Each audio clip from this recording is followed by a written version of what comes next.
اور بیٹیاں اور بہنیں اور پھوپھیاں اور خالائیں اور بھتیجیاں اور بھانجیاں اور وہ مائیں جنہوں نے تم کو دودھ پلایا ہو، اور رضائی بہنیں اور ساسیں حرام کر دی گئی ہیں، اور جن عورتوں سے تم خلوت کر چکے ہو ان کی لڑکیاں جنہیں تم پرورش کرتے ہو وہ بھی تم پر حرام ہیں۔ ہاں، اگر ان کے ساتھ تم نے خلوت نہ کی ہو تو ان کی لڑکیوں کے ساتھ نکاح کر لینے میں تم پر کچھ گناہ نہیں، اور تمہارے صلبی بیٹوں کی عورتیں بھی اور دو بہنوں کا اکٹھا کرنا بھی حرام ہے، مگر جو ہو چکا سو ہو چکا، بے شک اللہ بخشنے والا ہے، بڑا مہربان ہے۔ اور شوہر والی عورتیں بھی تم پر حرام ہیں مگر وہ جو قید ہو کر باندیوں کے طور پر تمہارے قبضے میں آ جائیں۔ یہ حکم اللہ نے تم کو لکھ دیا ہے، اور ان محرمات کے سوا دوسری عورتیں تم کو حلال ہیں، اس طرح سے کہ مال خرچ کر کے ان سے نکاح کر لو، بشرطے کہ نکاح سے مقصود عفت قائم رکھنا ہو، نہ کہ شہوت پرستی۔ تو جن عورتوں سے تم لطف اندوز ہوئے ان کا مہر جو مقرر کیا ہو ادا کر دو،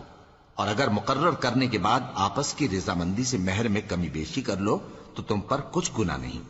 بے شک اللہ سب کچھ جاننے والا ہے، حکمت والا ہے۔ اور جو شخص تم میں سے مومن آزاد عورتوں سے نکاح کرنے کا مقدور نہ رکھے تو مومن باندیوں ہی سے جو تمہارے قبضے میں آ گئی ہوں نکاح کر لے، اور اللہ تمہارے ایمان کو اچھی طرح جانتا ہے۔ تم آپس میں ایک دوسرے کے ہم جنس ہو،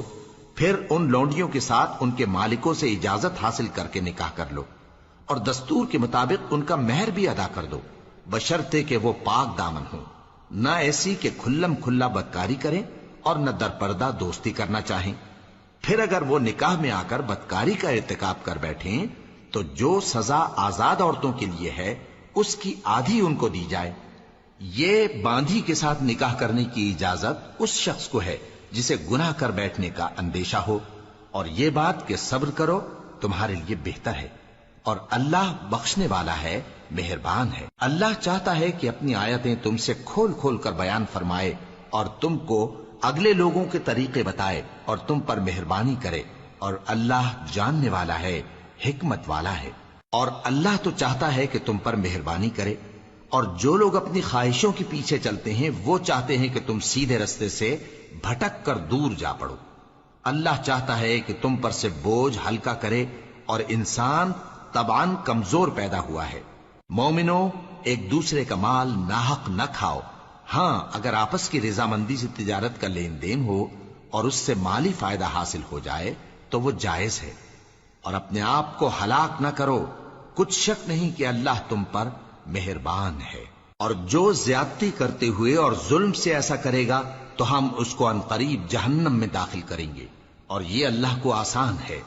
اگر تم بڑے بڑے گناہوں سے جن سے تم کو منع کیا جاتا ہے پرہیز کرو گے تو ہم تمہارے چھوٹے چھوٹے گناہ معاف کر دیں گے اور تمہیں عزت کے مکانوں میں داخل کریں گے۔ اور جس چیز میں اللہ نے تم میں سے بعض کو بعض پر فضیلت دی ہے اس کی تمنا مت کرو۔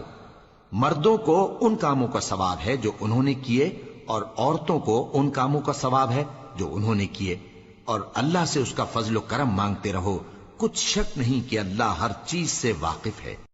کچھ